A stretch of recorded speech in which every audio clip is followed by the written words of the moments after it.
தெரியாம அவர் சொன்னாருன்னு சொல்லிட்டு போய் மகாலட்சுமி அங்கதான் குடியிருக்குதாமா டாஸ்மாக்ல.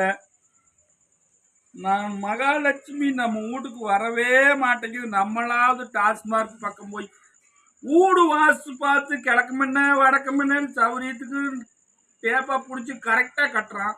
நானா வாசலும் தொளிக்கிறது இல்லை, ஒன்றும் தொளிக்கிறது இல்லை. டாஸ்மாக்ல மட்டும் காசு வந்து குமியோ குமியுது.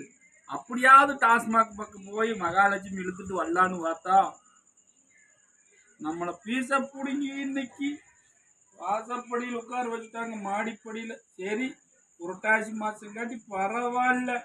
இதே மார்கழி மாசம் தள்ளி இருந்தா அதோ கதி, பனியில நடுங்கியே செத்துருக்கோம். இன்னைக்கு மட்டும் இன்னைக்கு சோத்த தின்னுட்டு படியிலேயே படுத்துக்குவோம்.